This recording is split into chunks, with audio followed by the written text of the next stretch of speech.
So let me start new chapter with asking you a question. Do you hear me? Yes? You can hear me because when I speak, मेरा जो throat है, it generates vibrations. These vibrations, they travel through air in the form of waves and they reach your eardrums, कान के पर्दे जिसको बोलते हो. तो जिस फ्रीक्वेंसी से मेरा थ्रोट वाइब्रेशन जनरेट करेगा उसी फ्रीक्वेंसी से एयर वाइब्रेट होगा, उसी फ्रीक्वेंसी से वो एयर आपके कान तक जाएगा और उसी फ्रीक्वेंसी से वो एयर ड्रम्स कान के पर्दे वाइब्रेट होंगे and that will be send as a signal to your brain. फिर ब्रेन प्रोसेसिंग करके your brain will process the information और आपको समझ में आएगा कि मैं बोल क्या रहा हूँ. आइडियली ऐसा होता है. This is the idea. तो ये जो मैंने आपको प्रोसेस बताया, we are talking about generation of sound, क्योंकि मेरा थ्रोट ने क्या जनरेट किया? साउंड. उसके बाद एयर ने क्या किया? साउंड को एक पॉइंट से दूसरे पॉइंट तक ट्रांसफर किया. तो प्रोडक्शन, ट्रांसमिशन और एयर ने क्या किया? डिटेक्ट किया. तो ये जो चैप्टर है, that chapter in detail will talk about all this phenomena, production, transmission and detection of sound. तो नेक्स्ट चैप्टर इज साउंड.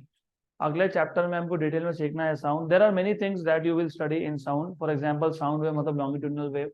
फिर लॉन्गिट्यूडिनल वेव को एक पॉइंट से दूसरे पॉइंट तक जाने के लिए एक मीडियम की जरूरत होती है. It is a wave which requires a material medium. तो अगर मैंने मीडियम निकाल लिया, ये एयर को निकाल लिया, इस रूम में वैक्यूम बना दिया मैंने,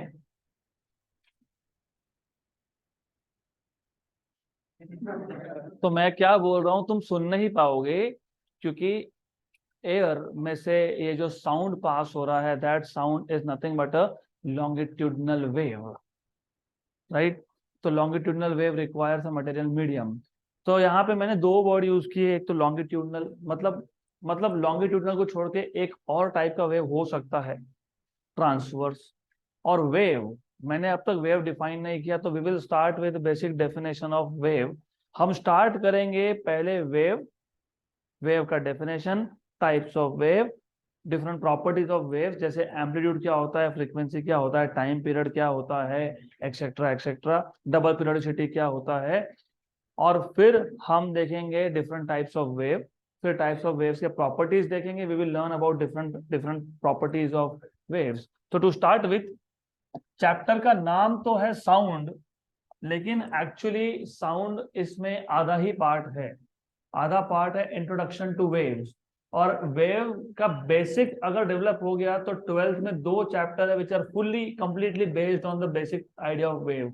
superposition of waves chapter number 6 and chapter number 7 which is wave optics. और मेरी ये आदत है, मैं तुमको बताते रहूंगा बीच बीच में कि ये इतना यहाँ सीखोगे, बाकी का कहाँ सीखोगे? 12th में सीखोगे. क्यों? क्योंकि then I want you not to waste your time but to pay attention here, क्योंकि ये काम में आएगा ही. और सिर्फ 12th में काम में नहीं आएगा. जो जो इंजीनियरिंग करने का सोच रहे हो, इंजीनियरिंग के फर्स्ट ईयर में एक्सपेरिमेंट्स है which need the basic of waves. तो दैट इज आइडिया. और कोई भी चीज करते हो तो अच्छे से ही करो, अच्छा उसका बेस बना लो. तो we will start with basic, very basic introductory level. Wave मतलब क्या?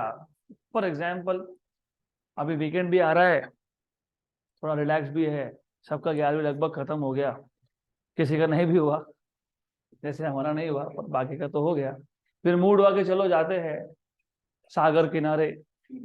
लेकिन अभी सागर किनारे, सागर तो इधर है नहीं, लेक है. हमारे यहाँ पे लेक है ना. हाँ, अरे पांजरा नदी में पानी कहाँ है?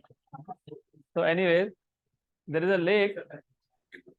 उस लेक के पास जाके बैठ गए, फिर ऐसा कुछ तो लगा, पत्थर उठाया, उस पर पानी के ऊपर छोड़ दिया. तो पहले जो वाटर का सरफेस बहुत बहुत शांत था, काम था. जैसे ही आपने स्टोन इसके ऊपर ड्रॉप कर दिया तो यहाँ पे रिपल्स बन गए. तो you see some wave like structure, ripples. इसको बोलते हैं रिपल्स. क्या बोलते हैं? रिपल्स. तो when a stone is dropped on the surface of water, then the molecules of the water, they start vibrating about their mean position. अब ये mean position क्या होता है? जब तक मैंने इस वाटर में मतलब इस मीडियम में डिस्टरबेंस क्रिएट नहीं किया, तब तक वाटर मॉलिक्यूल्स कहाँ थे? रेस्ट पे थे।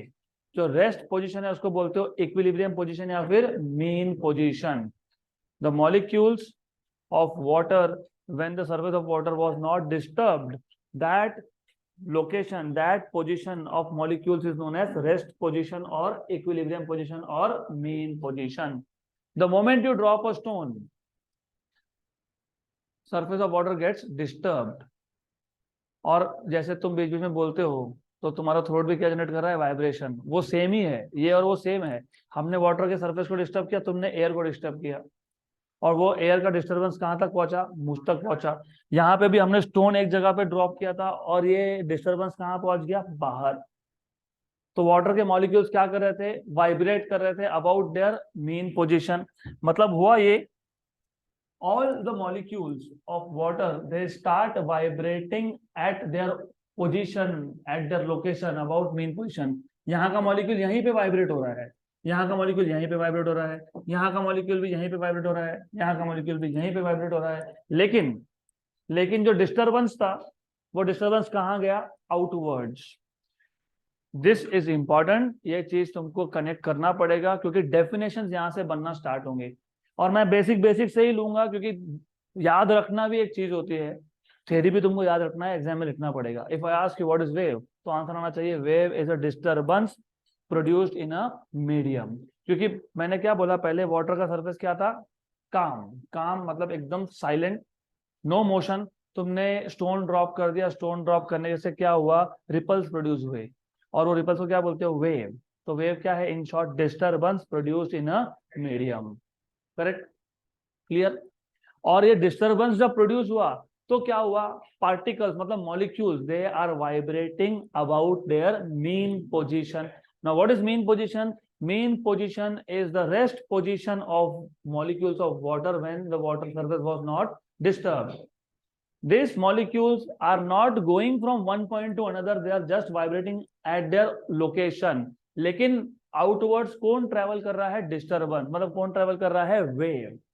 पार्टिकल तो अपने ही जगह पे वाइब्रेट हो रहे हैं लेकिन the disturbance is moving outward.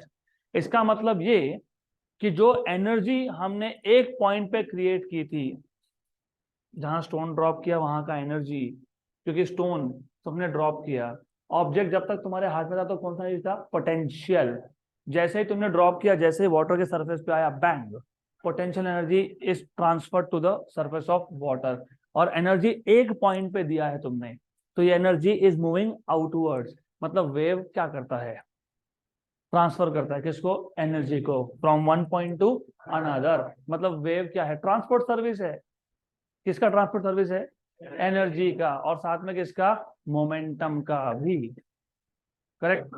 तो energy basically transfers, sorry, wave basically transfers energy from one point to another. यहां तक क्लियर?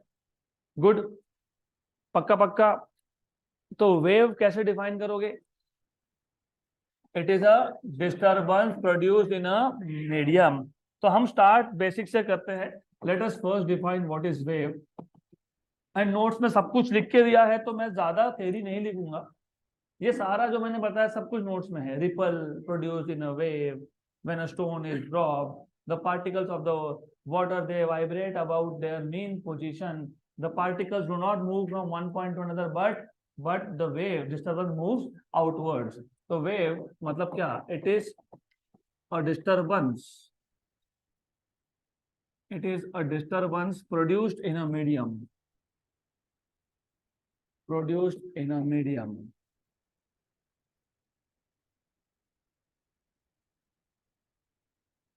राइट? देन वेव करता क्या है? Transfers wave transfers energy from one point to another, from one point to another.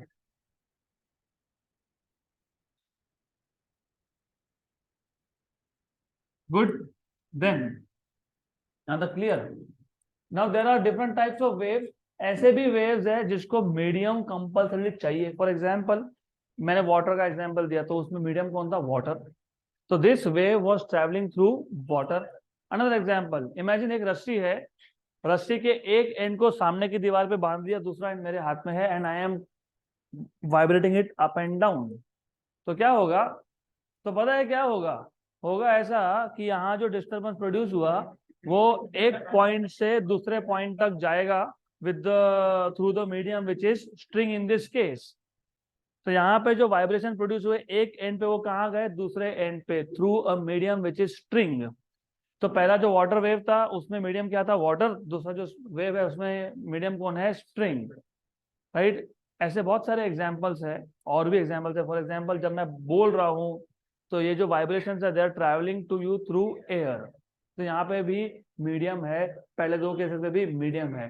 तो जिस wave को एक point से दूसरे पॉइंट तक जाने के लिए मीडियम रिक्वायर्ड होता है उसको आप बोलते हो मैकेनिकल वेव।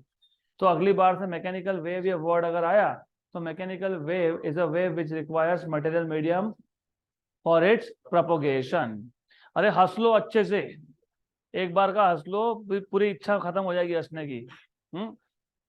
ऐसे भी वेव्स है which do not require material medium to propagate from one point to another. For example, electromagnetic waves, for example sunlight। तो सन से अर्थ तक क्या है? वैक्यूम है, so there is nothing in between. तो सनलाइट सन से निकल के अर्थ तक आता है, in between there is nothing. तो ये होते हैं नॉन मैकेनिकल वेव्स। तो best example of non mechanical wave is electromagnetic wave. और भी होता है मैटर वेव्स। मैटर वेव मतलब फॉर एग्जांपल अभी आप लोग गड़बड़ कर ही रहे हो आज, तो बेस्ट एग्जांपल वही लेता हूँ। गड़बड़ करते करते मेरा ध्यान गया, मेरे को गुस्सा आया, मैंने उठा के कुछ मार के फेंका तुम्हारे ऊपर। वैसे मैं करूंगा नहीं, लेकिन अगर फेंका तो you will see this is a trajectory of that object. वो जो ऑब्जेक्ट मैंने आपको मार के फेंका उसका ट्रैजेक्टरी ऐसा है, बट इन रियलिटी ऐसा जाता ही नहीं है वो। It goes something like this. हमको दिखता नहीं है। You cannot see that the object is coming to you like a wave. इस वेव को आप बोलते हो matter wave. The wave associated with moving particles is known as matter wave. फिर हम डिटेक्ट नहीं कर पाते, हमको दिखता नहीं है। क्यों? क्योंकि एक्सपेरिमेंटली भी अगर आप, चलो थ्योरेटिकली पहले बात करते हैं। Theoretically the smallest wavelength that you can measure is Planck length. कितना होता है? 10⁻⁻34 मीटर। एक्सपेरिमेंटली जो आप मेजर कर सकते हो 10⁻18 मीटर। उससे कम मेजर हो नहीं सकता, हमारे पास टेक्नोलॉजी नहीं है उतना। और आप देखोगे बाद में ट्वेल्थ में वापस ही आएगा, तो ट्वेल्थ में you will see this again. There something called as de Broglie hypothesis. उसमें आप मैटर का वेवलेंथ कैलकुलेट करते हो and you will find this wavelength is around 10⁻42 -43। तो वो थ्योरेटिकल मिनिमम पॉसिबल लेंथ से भी छोटा लेंथ है। तो you will never be able to detect this waves. तो तीन टाइप के वेव्स है। Number one, mechanical waves which require material medium. Number two, non mechanical wave जैसे कि electromagnetic wave which do not require material medium. तीसरा है matter wave, the waves associated with moving particles is known as matter wave. तो there are three types of waves. There are three types of waves.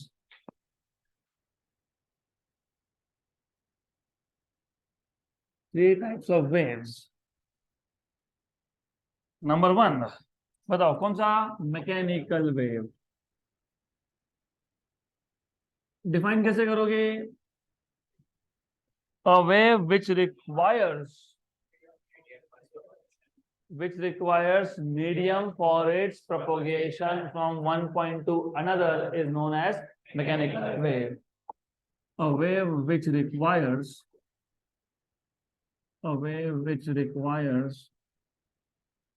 material medium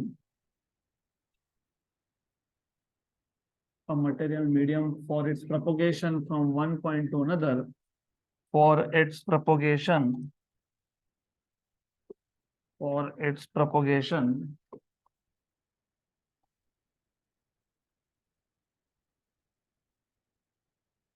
from one point to another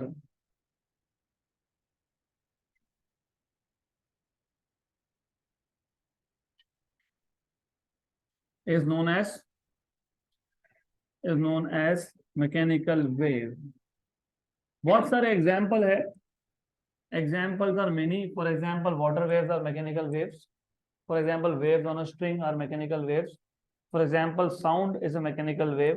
For example, अभी recent example आपने देखा होगा, ये जो earthquake आया, पता है? Yes.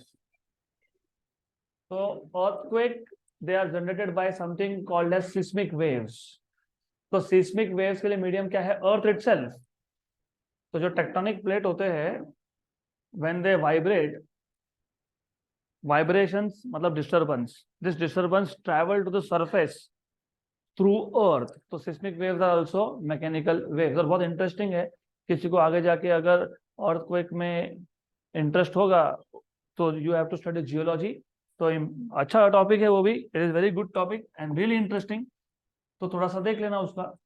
तो एग्जांपल्स, मैकेनिकल वेव के एग्जांपल्स, साइंस में करने का बहुत कुछ है, प्रॉब्लम है इंटेंशन।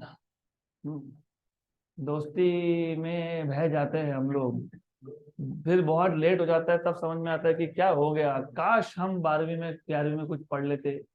तो ठीक है, पढ़ लो अभी। तो एग्जाम्पल, साउंड वेव। और कौन सा एग्जाम्पल? हाँ, water waves, waves on a string, okay, waves on a string, then seismic waves, etc., etc. Number 2, electromagnetic wave, that is non-mechanical wave. So electromagnetic waves are non-mechanical waves which do not require a material medium for its propagation from one point to another. और ये electromagnetic waves they consist of vibrating electric and magnetic field, ये भी आपको 12th में detail में पढ़ना है, अभी सिर्फ इंट्रोडक्शन है। तो electromagnetic waves are non mechanical waves, are non mechanical waves which do not require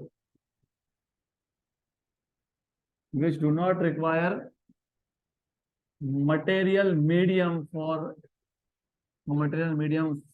its propagation,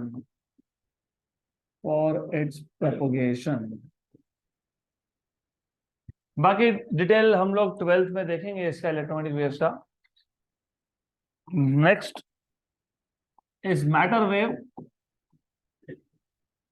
the waves associated with, अभी सच में मैटर वेव जनरेट कर दूंगा यहाँ पे मैं। मैटर वेव है, कुछ मार के फेंकने के लिए है मेरे पास, तो I will not waste my energy by the way. Matter waves are waves associated with moving particles.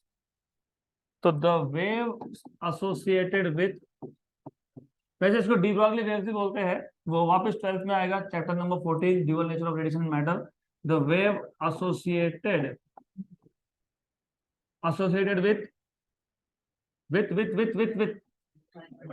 with moving particles is known as matter wave, or are known as matter wave, is known as matter wave.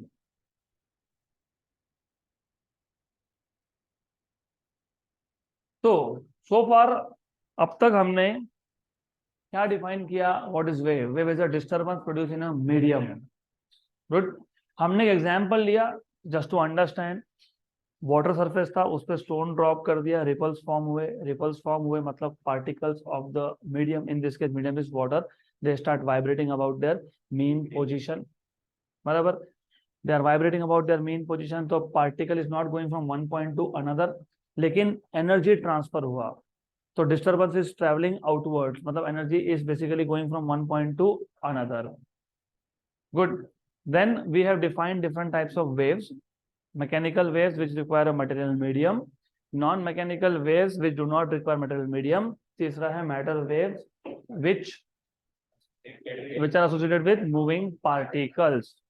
अब जितने भी type के wave हमने mention किए, with each of this wave you have some properties associated। हर एक wave में किसी भी टाइप का वेव लो, उसमें कुछ कॉमन प्रॉपर्टीज है, जैसे what is amplitude, frequency, wavelength, time period, double periodicity, ऐसे 6-7 प्रॉपर्टीज है, phase and phase difference etcetera etcetera. तो there are some basic properties. तो हम लोग कुछ बेसिक प्रॉपर्टीज आज इंट्रोड्यूस करेंगे, उसके बाद बाकी के जो बच जाएंगे वो कल। तो वी स्टिल हैव 5 मिनट्स, तो we will go ahead with at least 1 or 2 basic properties of waves. Basic properties of waves. Property number 1, amplitude. इसको हम नॉर्मली नोट करते हैं कैपिटल ए से। तो normally amplitude is denoted by capital A. Example, for example, suppose ये एक rigid support है जैसे दीवार, और इस पे हमारे पास है एक स्ट्रिंग, एंड अभी क्या है, आखिरी के कुछ दिन बचे हैं, तो थोड़ा कोऑपरेट कर लो। अभी क्या, फिर मैं वापस डांटूंगा, अच्छा नहीं लगता ना वो, आखिरी आखिरी में क्या, अभी 11वीं खत्म होने पे है। At least see these are few things that I know it is going to recording, but ये चीज है ना लाइफ में बहुत काम में आएगी। You are really not at that level of maturity जहाँ पे आपको समझ में आना चाहिए कि जो टाइम पे जो करना है वही करो। गप्पे शप्पे क्या, जिंदगी पड़ी है, एक टाइम आएगा कंटाला आ जाएगा, क्या है रोज रोज टेप्स। चलो ठीक है, अभी ध्यान दोगे ऐसा मेरा एक्सपेक्टेशन है, and all of you are good. फिर क्यों गड़बड़ कर रहे हो? रस्सी, सपोर्ट, हमने डिस्टर्बेंस प्रोड्यूस किया? नहीं किया। तो सारे के सारे पार्टिकल्स कहाँ है? रेस्ट पे है। Very good. तो all of them are located here which are at rest. Good, right. अब जैसे ही तुम डिस्टर्बेंस इसमें से प्रोपोगेट करोगे, तो ये पार्टिकल स्टार्ट हो जाएंगे वाइब्रेट होना। इसमें से कोई पार्टिकल ऐसा होगा at a given instant of time, ये इंपॉर्टेंट है। हर एक पार्टिकल का डिस्प्लेसमेंट मैक्सिमम नहीं है, किसी का डिस्प्लेसमेंट है ही नहीं, जीरो। किसी का कम डिस्प्लेसमेंट है, किसी का मैक्सिमम है, किसी का नेगेटिव साइड पे है, नेगेटिव साइड पे मैक्सिमम है। तो ये particles they start vibrating about their mean position, and when I say vibrating, तो not all the particles are at the same location। ऐसा हुआ कि सबके सब पार्टिकल एक साथ ऊपर गए, सबके साथ एक साथ नीचे, ऐसा हुआ नहीं। तो कोई पार्टिकल ऊपर जा रहा है, कोई पार्टिकल नीचे जा रहा है, कोई पार्टिकल मैक्सिमम डिस्प्लेसमेंट पे है, कोई पार्टिकल मिनिमम डिस्प्लेसमेंट पे है, कोई नेगेटिव साइड में मैक्सिमम पे है। तो सबको तुमने कर दिया कनेक्ट। तो ये जो शेप बना है इसको क्या बोलते हो? वेव। तो ऐसा बनता है वेव। तो ये जो वेव है, इसमें अगर आप देखोगे some particles of the medium, some particles of the medium they have maximum displacement, और ये जो मैक्सिमम डिस्प्लेसमेंट है इसको आप बोलते हो amplitude. The maximum displacement of particles of the medium through which a wave is propagating is known as amplitude.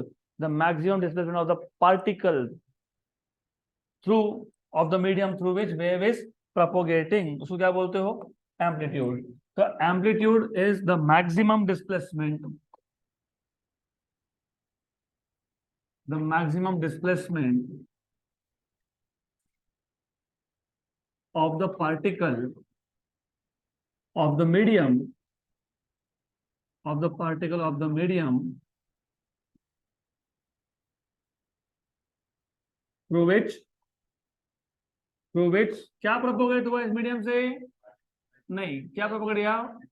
अरे disturbance मतलब क्या? वेव।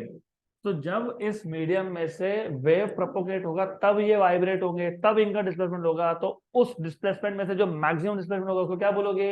एम्पलीट्यूड। तो maximum displacement of the particle of the medium through which wave is propagating,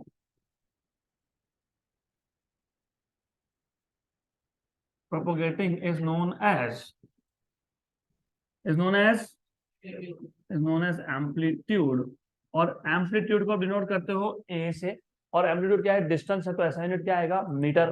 dimension क्या आएगा? L⁻⁴ clear यहां तक? Good. तो बाकी का करते हैं अभी कल।